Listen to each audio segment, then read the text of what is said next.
ప్రియమైనటువంటి దేవుని బిడ్డలారా, సువాసన అనేది నువ్వు ఎంత దాచినా దాగదు. హల్లెలూయా. సువాసన అనేటువంటిది ఎంత దాచినా దాగదు. మనలో ఉన్నటువంటి దేవుని సన్నిధి అది ఎవరూ దాచిపెట్టలేరు. నువ్వు ఎప్పుడైతే ఆ యొక్క సన్నిధి యొక్క సువాసన వెదజల్లుతావో ఆ యొక్క సువాసనకు అందరూ ఆకర్షితులవుతారు. హల్లెలూయా. క్రీస్తునందు ప్రియమైన దేవుని బిడ్డలారా, ఈ రోజు నుంచి, ఈ ఆదివారం నుంచి వచ్చే ఆదివారం వరకు కూడా యేసుక్రీస్తు జీవితంలో జరిగినటువంటి చివరి ఘట్టాలు, చివరి వారముగా మనం చూస్తూ ఉన్నాం. దీన్నే ఇంగ్లీష్లో ప్యాషన్ వీక్ అని అంటారు. ప్యాషన్ వీక్ అంటే యేసుక్రీస్తు యొక్క భూ సంబంధమైన పరిచర్య. మరి ఈ యొక్క 6 దినాలలో ముగించి 7వ దినమున ఆయన మరణించి పునరుత్థానమైనటువంటి సందర్భం మనం చూస్తూ ఉన్నాం. ఈ యొక్క 6 దినాలలో ఎన్నెన్నో మార్పులు వచ్చాయి. ప్రియమైన దేవుని బిడ్డలారా, చాలా ప్రాముఖ్యమైనటువంటి ఒక మార్పు ఏంటంటే, ఈ దినమున అంటే ఆదివారమున ఏ ప్రజలైతే యేసుక్రీస్తును హోసన్నా హోసన్నా ప్రభు పేరిట వచ్చువానికి జయము కలుగునుగాక, స్తుతించబడునుగాక అని ఎవరైతే కేకలు వేశారో వారే మరి 4 దినముల తరువాత సిలువ వేయము అని కేకలు వేసినట్లుగా దేవుని యొక్క వాక్యము చెప్తూ ఉన్నది. నాకు చాలా ఆశ్చర్యం ప్రేమైన దేవుని బిడ్డలారా.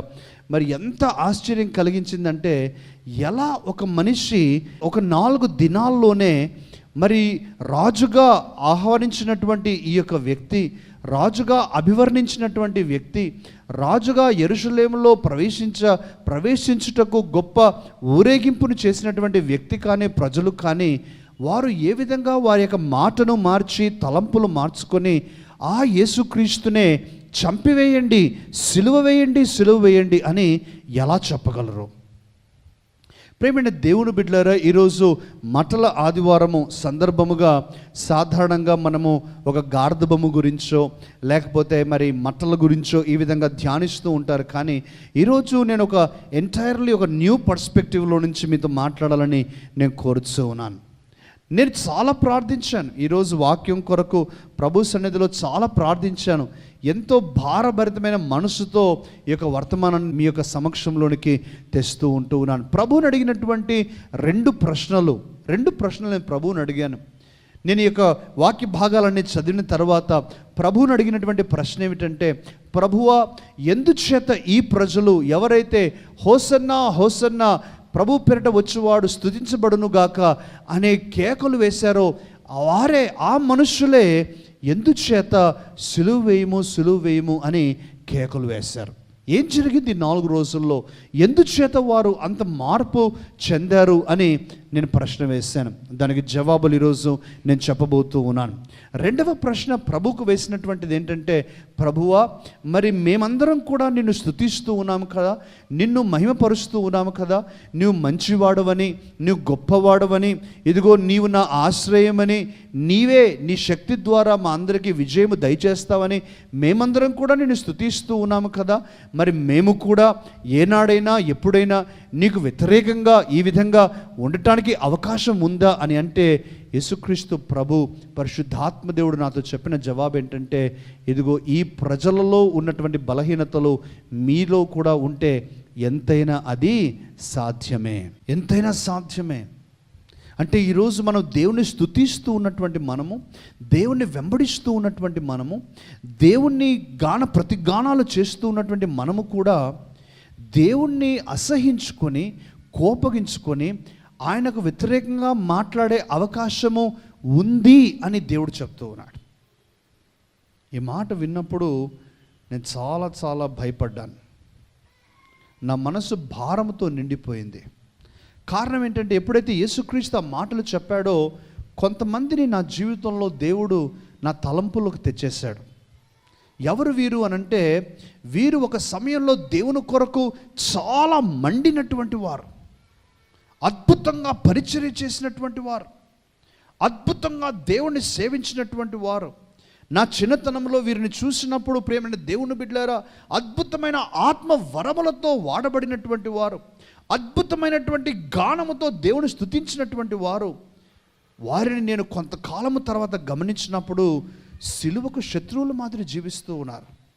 సిలువకు శత్రువుల మాదిరి వారు దుర్వ్యసనాలకు లోనైపోయి, తాగుడుకు బానిసైపోయి, దేవుడు లేడు అన్నట్లుగా వారు జీవించడం ప్రారంభం చేశారు.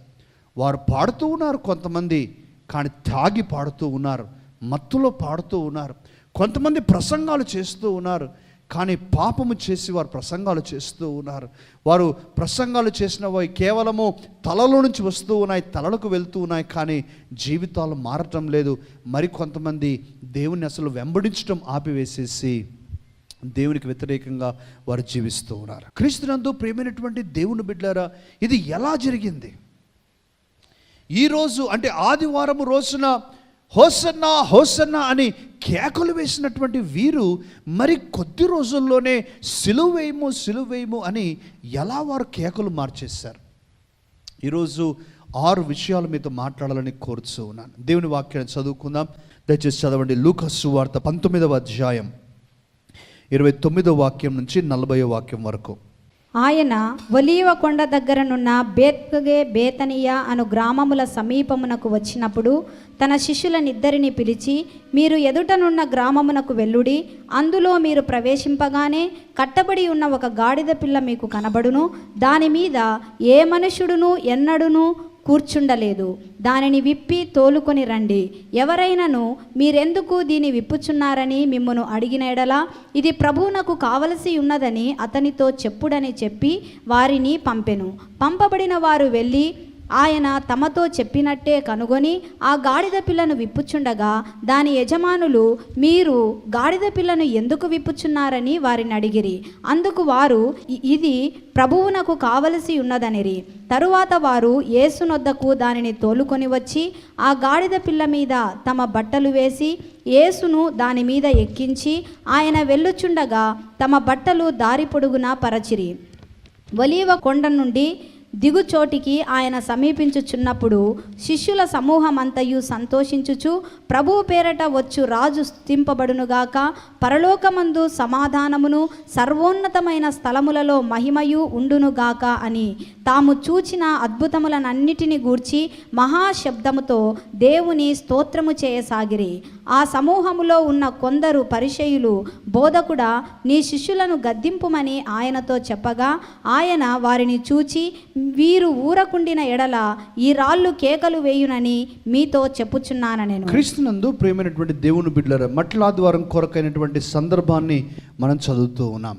కానీ యేసుక్రీస్తు ప్రభు ఈ మాటల తర్వాత ఏం మాట్లాడుతూ ఉన్నాడు చాలా ప్రాముఖ్యం. 41వ వాక్యం నేను చదువుతూ ఉన్నాను, దయచేసి వినండి. ఆయన పట్టణమునకు సమీపించినప్పుడు దానిని చూచి దాని విషయమై ఏడ్చి. ఒక రాజుగా వస్తూ ఉంటే ఎంతో సంతోషించే సందర్భం అది, ఎంతో ఉత్సవం చేసుకునే సందర్భం అది, ఎంతో పండుగ వాతావరణం అది. కానీ యేసుక్రీస్తు మాత్రం ఏడుస్తూ ఉన్నాడు. ఎందుకు ఏడుస్తూ ఉన్నాడు? నీవును ఈ నీ దినమందైనను సమాధాన సంబంధమైన సంగతులను తెలిసి కొనిన ఎడల నీకెంతో మేలు, కానీ ఇప్పుడు అవి నీ కన్నులకు మరుగు చేయబడి ఉన్నవి.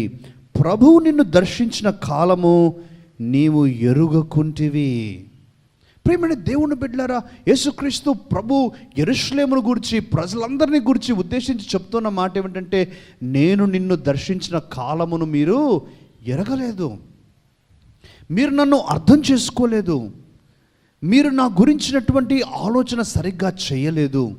అందుకనే మీ కన్నులు ఇప్పుడు మూయబడి ఉన్నాయి, ఇవన్నీ కూడా ఇప్పుడు మరుగు చేయబడ్డాయి, ఇక మీరు అర్థం చేసుకునే అవకాశము లేదు ఇక్కడ అనే మాటను చెప్తూ ఉన్నాడు. ఎందుచేత ఈ ప్రజలందరూ కూడా హోసన్నా హోసన్నా అన్నటువంటి వారే సిలువ వేయము సిలువ వేయము అని అంటూ ఉన్నారు. ప్రియమైన సహోదరుడా సహోదరి, నేను పాయింట్స్లోనికి వెళ్ళకముందు మనము కూడా ఒక్కసారి స్వపరీక్ష చేసుకోవాల్సిన అవసరం ఉన్నది.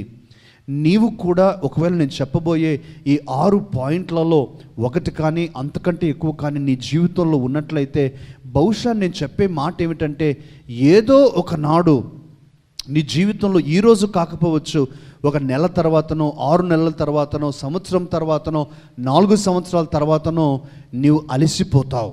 నేను చెప్పబోయేటువంటి కారణాలు నీలో ఉన్నట్లయితే నీవు కూడా యేసుక్రీస్తును ద్వేషించవచ్చు, యేసుక్రీస్తు అంటే కోపగించుకోవచ్చు, నీవు కూడా యేసుక్రీస్తుకు వ్యతిరేకంగా జీవించడానికి అవకాశము రావచ్చు. దీని కొరకే సాతాను ప్రయత్నం చేస్తూ ఉన్నాడు. దీని కొరకే మనందరం కూడా యేసుక్రీస్తును నమ్మినటువంటి వారిని యేసుక్రీస్తుకు వ్యతిరేకంగా జీవించాలని ప్రయత్నం చేస్తూ ఉన్నాడు సాతాను. అందుకే ఈరోజు ఈ వాక్యం చాలా జాగ్రత్తగా వినవలసిన అవసరం ఉంది, నేను జ్ఞాపకం చేస్తూ ఉన్నాను. మొట్టమొదటిది మనం చూస్తాం, ఎందుచేత ఈ ప్రజలు హోసన్నా అన్నవారు సిలువ వేయము అంటూ ఉన్నారు. మొట్టమొదటి కారణము, వారు కేవలము సమర్పణ లేకుండా, సంబంధం లేకుండా యేసుక్రీస్తును వెంబడించిన వారు కాబట్టి వారు హోసన్నా అని ఒకనాడు, సిలువ వేయము అని ఇంకొక నాడు అంటూ ఉన్నారు. They are following Christ without commitment and without relationship. వారు యేసుక్రీస్తును వెంబడించడానికి అనేక కారణాలు వారి దగ్గర ఉన్నాయి. యేసుక్రీస్తు తానే స్వయంగా అనేక రీతులుగా అనేక సార్లు సువార్తల్లో చెప్తూ ఉన్నాడు, రాస్తూ ఉన్నాడు. మీరు సువార్తలు చదివినప్పుడు ప్రేమైన దేవుని బిడ్డలారా, అక్కడ కొన్ని మాటలు ఈ విధంగా మీరు చదివి ఉంటారు. ఏమని వింటారంటే, ప్రజలు యేసు దగ్గర ఏమైనా దొరుకునేమో అని జనసమూహములు ఆయనను వెంబడించుచుండిరి. వారు కేవలము కొంతమంది యేసు ఏమైనా చేస్తాడేమో అని వెంబడించేవారు, ఏమైనా చూడవచ్చేమో అని వెంబడించేటువంటి వారు. మరికొంతమంది నాకు ఏమైనా దొరుకుతుందేమో, నాకు ఏమైనా యేసు అద్భుతం చేస్తాడేమో అని వెంబడించేటువంటి వారు.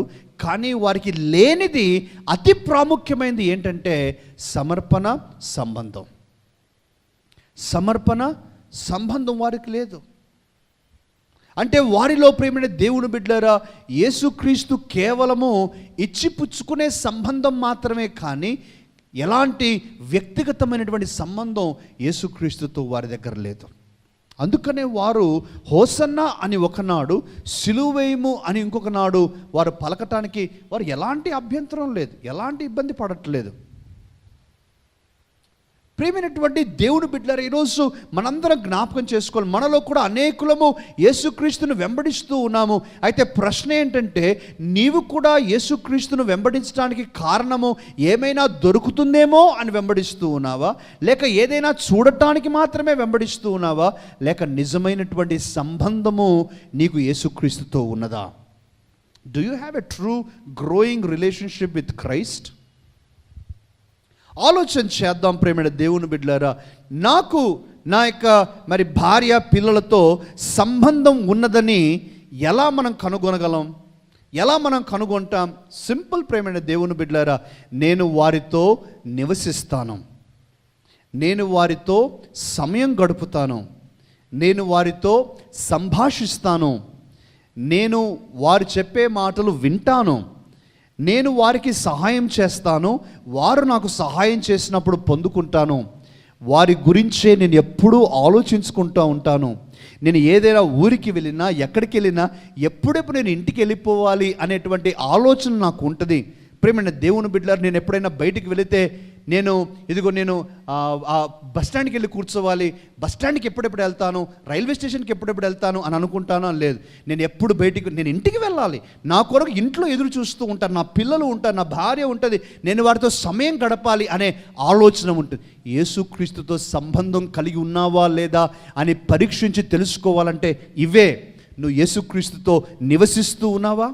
యేసుక్రీస్తు నీకు రియల్గా ఉన్నాడా? యేసుక్రీస్తుతో నువ్వు ప్రతిరోజు సంభాషిస్తూ ఉన్నావా? ప్రియమైన దేవుని బిడ్డలారా, సంభాషణ అంటే గుర్తుకు వచ్చింది. నేను ఎన్ని రోజులకు ఒకసారి నా భార్యతో మాట్లాడతాను, ఎన్ని రోజులకు ఒకసారి నా పిల్లలతో మాట్లాడతాను? ప్రతిరోజు మాట్లాడతానా? ప్రతిరోజు మాట్లాడతాను. దినంలో ఒక్కసారి మాట్లాడతానా? అనేక సార్లు. లెక్కించగలనా? లెక్కించలేనన్ని సార్లు. అర్థమవుతుందా ప్రియమైన దేవుని బిడ్డలారా?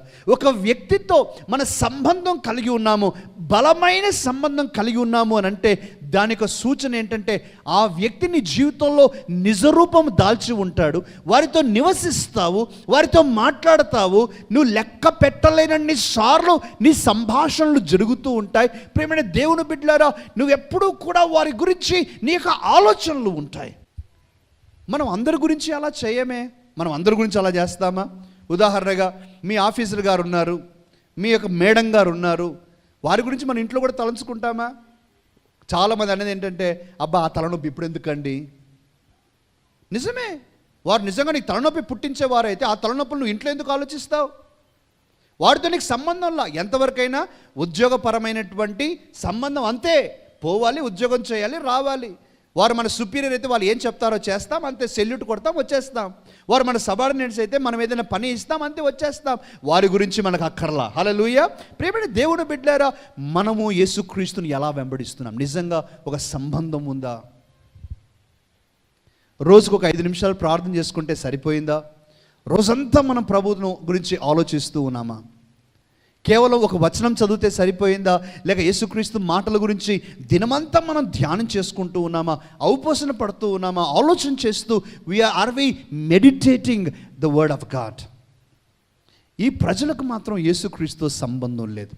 సంబంధం లేని వారి గురించి ఎప్పుడు కూడా ప్రేమైన దేవుని బిడ్డలారా ఒక కమిట్మెంట్ అనేది ఉండదు. ఒక కమిట్మెంట్ ఉండదు. ఈరోజు నాకు ఈ ఆఫీస్లో నచ్చలేదు, ఆఫీసర్ గారు నచ్చలేదు, ట్రాన్స్ఫర్ పెట్టుకుంటాను, అవతలకి వెళ్ళిపోతాను, డెప్యుటేషన్ పెట్టుకుంటాను, అవతలకి వెళ్ళిపోతాను. నేను వెళ్ళిపోయేటప్పుడు కన్నీరు గార్చి ఏమన్నా అంత బాధపడతానా? ఒకవేళ ఏదైనా మంచి సంబంధం ఉండి ఒకరిద్దరు ఉంటే వాళ్ళు బాధపడతారేమో, కానీ మన పని మనదే. ఎంతమందికి అర్థమవుతుంది ప్రేమైన దేవుని బిడ్డారా? When we don't have a relationship, we don't have a commitment. మనకు సంబంధం లేకపోతే సమర్పణ కూడా ఉండదు. వీరందరికీ కూడా యేసుక్రీస్తు అంటే సంబంధం లేదు, అందుకే సమర్పణ కూడా వారికి లేదు. ఈరోజు హోసన్న అని అన్నారు, రేపు వారు సిలువ వేయము అంటూ ఉన్నారు. ఈ రెండు వారి దృష్టిలో ఒకటే. వారికి ఎలాంటి తేడా లేదు. వారు కేవలము ఇమోషన్స్ ద్వారా, అంటే భావోద్రేకము ద్వారా దేవుడు వెంబడించేటువంటి వారు. ఫీలింగ్స్ ద్వారా దేవుడు వెంబడించేవారు. ఫీలింగ్స్ ద్వారా దేవుడు వెంబడించడం అంటే, ఈరోజు నాకు దేవుణ్ణి వెంబడించినందుకు నా మనసులో తృప్తి ఉంది, సమాధానం ఉంది, సంతోషం ఉంది, కాబట్టి ఇంకొక రోజు నేను వెంబడిస్తాను. ఆ రోజు కూడా నాకు సంతోషం ఉంటే ఇంకొక రోజు నేను వెంబడిస్తాను.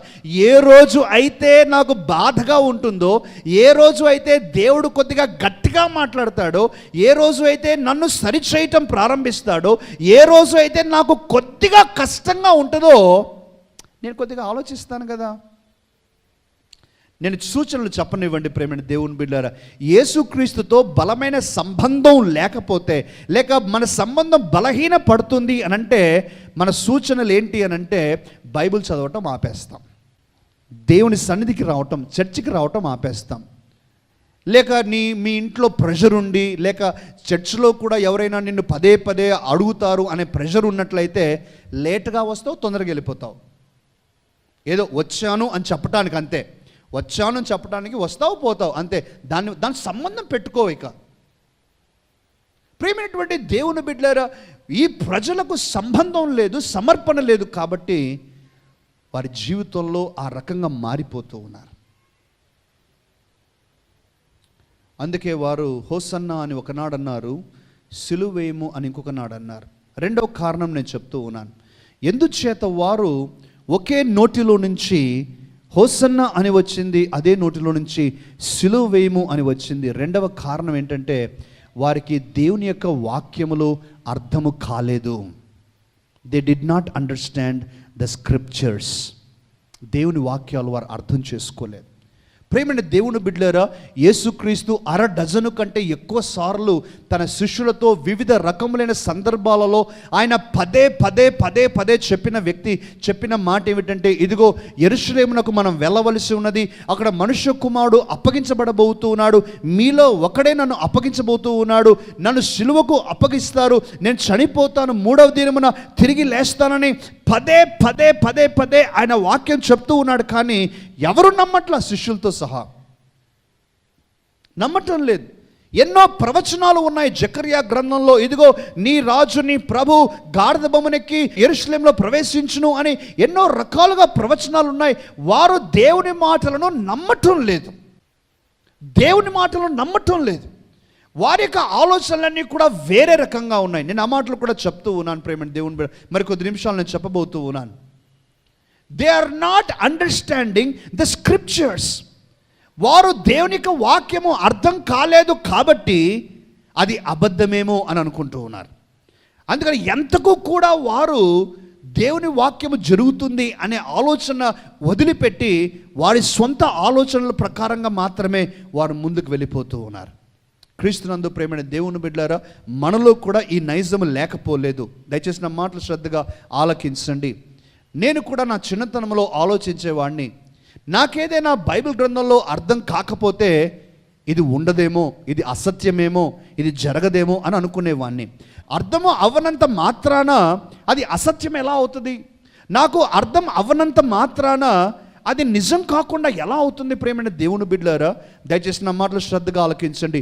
ఈ లోకములో మనకు అర్థము కానివి అనేకములు ఉన్నాయి, అయినా అవి జరుగుతూనే ఉన్నాయి. ఉదాహరణగా ఒక సామాన్యమైనటువంటి ఒక వ్యక్తిని నేను మిమ్మల్ని అడిగితే, అమ్మ కరెంటు యొక్క శాస్త్రం చెప్పండి అని అడుగుతాను అనుకోండి, చెప్తారా? మనకు తెలిసిన శాస్త్రం అంతా ఏంటంటే స్విచ్ అయ్యి లైట్ పడుతుంది, స్విచ్ ఆపు లైట్ ఆగిపోతుంది, అంతే మనకు తెలిసిన శాస్త్రం. దాంట్లో ఈ యొక్క మాలిక్యూల్స్ గురించి, ఈ యొక్క వీటన్ని ఎవరండి ఆలోచించేది? అవన్నీ ప్రోటాన్స్ గురించి, న్యూట్రాన్స్ గురించి, ఎలక్ట్రాన్స్ ఎవరు ఆలోచిస్తారు? ఇవన్నీ మనకు తెలిసిన శాస్త్రం అంతా ఆన్ చేయాలి, ఆఫ్ చేయాలి, అంతే, అంతకంటే ఏం లేదు. ప్రేమైన దేవుని బిడ్డరు, మనలో చాలామంది మైక్ ఎలా పనిచేస్తుందో తెలియదు, పట్టుకున్నా వస్తుంది అంతే, అంతకంటే ఇంకేం లేదు. దీంట్లో ఈ యొక్క వాయిస్ అంతా కూడా ఈ ఆడియో మెసేజ్ పోయి ఎలక్ట్రోమాగ్నెటిక్ వేవ్స్ ఇవన్నీ కూడా కన్వర్షన్స్ జరిగి ఇవన్నీ ఎవరికి ఈ శాస్త్రం అర్థమవుతుంది? కానీ అర్థం కానంత మాత్రాన అది అసత్యమేమీ కాదు కదా. బైబిల్లో అనేకములు అలా ఉన్నాయి. మనలో కొంతమంది పరిశుద్ధాత్మ అభిషేకం గురించి అర్థం కాదు కాబట్టి అది అబద్ధమేమో, వీరందరూ కూడా నటిస్తూ ఉన్నారేమో, ఇదంతా కూడా అసత్యమేమో అనుకుంటాం. భాషల గురించి మనకు అర్థం కాబట్టి నాకు అర్థం కాలేదు కాబట్టి ఇది అబద్ధమేమో, ఇది జరగదేమో, వీరేంటి కొత్తవి చేస్తూ ఉన్నారు. ప్రేమైన దేవుని బిడ్డలారా, ఈరోజు నీవు నేను మనం అందరం అర్థం చేసుకోవాల్సిన ఒక సత్యమే, మనము చనిపోయేంత వరకు కూడా కొన్ని విషయాలు మనకు అర్థం కావు. బైబిల్లో అన్ని గంభీరమైన సత్యాలు ఉన్నాయి. ఉదాహరణగా బైబిల్ గ్రంథంలో త్రిత్వము గురించి అనేక రీతులుగా రాశారు, కానీ ఇప్పటి వరకు కూడా ఎంత గొప్ప దైవజనులైనా కూడా త్రిత్వము గురించి ఎక్స్ప్లెయిన్ చేయటానికి సాధించలేకపోయారు, ఒక విజయవంతమైనటువంటి ఎక్స్ప్లెనేషన్ ఇవ్వలేక. కానీ కారణం ఏంటంటే మానవ జ్ఞానానికి మించిన అవగాహనలు అవి. మనం ఏదో సింపుల్గా మాట్లాడుకుంటాం. ప్రేమైనటువంటి దేవుని బిడ్డలారా, తండ్రి కుమార పరిశుద్ధాత్మ, వీరు ముగ్గురు దేవుళ్ళ, వీరు ఒక దేవుడా? ఇవన్నీ మనం మాట్లాడితే మనకు అర్థం కావు. కానీ ఈరోజు మనం ప్రేమైన దేవుని బిడ్డలారా నమ్మటం చాలా ప్రాముఖ్యం. నేను ఇంకో ఉదాహరణ చెప్పనివ్వండి. ప్రేమైన దేవుని బిడ్డలారా, నాకు 3 పిల్లలు, నిక్కీ, లియో, క్యారల్. ఈ ముగ్గురికి కూడా మా ఇంట్లో ఎలా నడుస్తూ ఉంది, ఎలా అన్నం కొరకు కష్టపడి మేము చేస్తూ ఉన్నాము, ఎలా నడిపిస్తూ ఉన్నాము, వారిని ఎలా స్కూల్కు పంపిస్తూ ఉన్నాము, మా యొక్క ఖర్చులని ఎలా వెళ్ళిపోతూ ఉన్నాయని వారందరికీ ఆ శాస్త్రం అర్థమవుతుందా? వారికి ఎలా అర్థమవుతుంది? ఇంకా ప్రశ్న ఏంటంటే, అసలు వారికి అర్థం కావాల్సిన అవసరం ఉందా? వారికి అర్థం కావాల్సిన అవసరం ఉందా? అర్థం కావాల్సిన అవసరం లేదు. వారు కేవలము నన్ను బ్లెస్సింగ్ నమ్మాలి అంతే. వారి మమ్మీని డాడీని నమ్మాలి, నమ్మితే చాలు. వారికి అన్నీ అర్థం కావాల్సిన, వారికి ఎలా తెలుసండి మీరు బస్సుల కొరకు ఎంత కష్టపడతారో, టికెట్ల కొరకు ఎంత కష్టపడతారో, ఆటోలలో ఎలా వెళ్తారో, పెట్రోల్ ఎలా వేసుకో, వాళ్ళకి పిల్లలకి ఎవరికి తెలియదు. కానీ వారు కేవలం నమ్మాలి, వారికి అర్థం కావాలి. మనం కూడా ఈరోజు అదే చేయాలి. ప్రియమైన దేవుని బిడ్డలారా, వారికి అర్థం కాలేదు, కానీ వారు చేయనిది ఇంకోటి ఏంటంటే వారు నమ్మలేదు. They did not trust Jesus. వారు యేసుక్రీస్తు నమ్మటం లేదు, పేతురుతో సహా.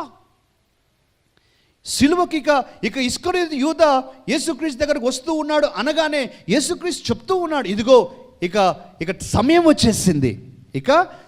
వచ్చేసింది, నన్ను బంధించబడబోవాడు రానే వచ్చి ఉన్నాడు అని చెప్తూ ఉంటే పేతురు అంటూ ఉన్నాడు, ఎవరు అడ్డం వస్తారు? నేను చూస్తా ప్రభువా, నేను అడ్డు పెడతాను ప్రభు, నా ప్రాణాన్ని అడ్డు పెడతాను ప్రభువా. పేతురు, దేవుడు ఎన్నిసార్లు చెప్తూ ఉన్నాడు, నీకు అర్థం కావటల్లా. అందుచేతనే ఈ మనుషులందరూ కూడా దేవుని యొక్క వాక్యాన్ని అర్థం చేసుకోలేక, దేవుణ్ణి నమ్మలేక, యేసుక్రీస్తు నమ్మటానికి వారికి మనసు లేక వారు వ్యతిరేకంగా మాట్లాడటం ప్రారంభం. ఎందుకు నమ్మటం లేదు? దయచేసి ఆలోచించేయండి. మూడవ కారణం ఒకటి, వారు సంబంధం లేని, సమర్పణ లేని జీవితాలు కలిగి ఉన్నారు. రెండవది, వారికి వాక్యాలు, ధర్మశాస్త్రము, దేవుని యొక్క వాక్యం అర్థం కావటం లేదు, వారు నమ్మటం లేదు.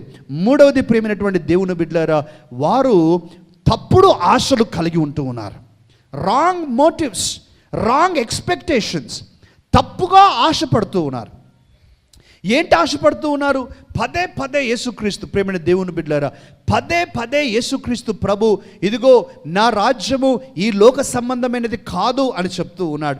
కానీ వారందరూ కూడా ఆశపడేది ఏంటంటే యేసుక్రీస్తు ప్రభు ఒక ఫిజికల్ రాజ్యం, ఒక భౌతికమైనటువంటి రాజ్యాన్ని స్థాపించటానికే ఆయన వచ్చి ఉన్నాడు అని ఆలోచిస్తూ ఉన్నారు. చదవండి అమ్మా, అదే అధ్యాయంలో లూకా సువార్త 19వ అధ్యాయం 11-12 వాక్యాలు చదువుదాం. ఏమని రాస్తూ ఉన్నారు? వారు ఈ మాటలు వినుచుండగా తాను యెరూషలేమునకు సమీపమున ఉండుట వలనను దేవుని రాజ్యము వెంటనే అగపడునని వారు తలంచుట వలనను, చాలు, దేవుని రాజ్యము వెంటనే అగపడునని వారు కోరుతూ ఉన్నారు, వారు ఆశపడుతున్నారు, వారు రాంగ్ ఎక్స్పెక్టేషన్ చేస్తూ ఉన్నారు. వారి యొక్క ఆలోచన ఏంటంటే యేసుక్రీస్తు ఇప్పుడు యెరూషలేములో అడుగు పెడితేనే ఒక గొప్ప విప్లవం రాబోతుంది. యేసుక్రీస్తు ఆదివారం రాత్రి, అంటే ఆ రోజులు 2000 సంవత్సరాల క్రితం యేసుక్రీస్తు యెరూషలేములో ప్రవేశించిన రోజు రాత్రి, ఆ రోజు ఇదిగో రోమా సామ్రాజ్యం అంతా కూలిపోయి సోమవారం ఒక గొప్ప మార్పు వచ్చేస్తుంది, మంగళవారం నుంచి నూతన రాజ్యం ప్రారంభించబడు, అలా ఆశపడుతూ ఉన్నారు వారు. క్రీస్తునందు ప్రేమైన దేవుని బిడ్డలారా, దేవుని వాక్యాన్ని విన్నారు కదూ. ఈ సమయంలో నేను మీ అందరితో కలిసి ప్రార్థన చేయాలని, మీ యొక్క ప్రతి అవసరత కొరకు కూడా ప్రార్థన చేయాలని ఎంతో కోరుచున్నాను. పరిశుద్ధుడైన తండ్రి, మహోన్నతుడా, మా మంచి దేవ, శక్తిమంతుడా, మీకు స్తోత్రాలు తండ్రి. మీరు వాక్యంలో సెలవిచ్చారు, మేము అడుగు వాటన్నిటికంటే, ఊహించు వాటన్నిటికంటే కూడా అత్యధికముగా నీవు చేస్తానని, అటువంటి గొప్ప సామర్థ్యం కలిగిన దేవుడు అని మీరు చెప్పి ఉంటూ ఉన్నారు. అందుకే తండ్రి, నా ప్రియ సహోదరులందరితో కలిసి నేను కూడా ఏకీభవించి ప్రార్థిస్తూ ఉన్నాను. వారి జీవితంలో ఉన్న ప్రతి సమస్య తొలగిపోవునుగాక, ప్రతి కొండలాంటి సమస్యలు కరిగిపోవునుగాక, దీర్ఘకాలిక వ్యాధులు స్వస్థత పొందుదురుగాక. తండ్రి, వారికి సంతోషము కరువైనట్లయితే సంపూర్ణ సంతోషంను దయచేయండి. నా గిన్నె నిండి పొర్లుచు ఉన్నది అని మేమందరం కూడా దేవా స్వానుభవముగా మేము చెప్పటానికి సహాయము చేయండి దేవా.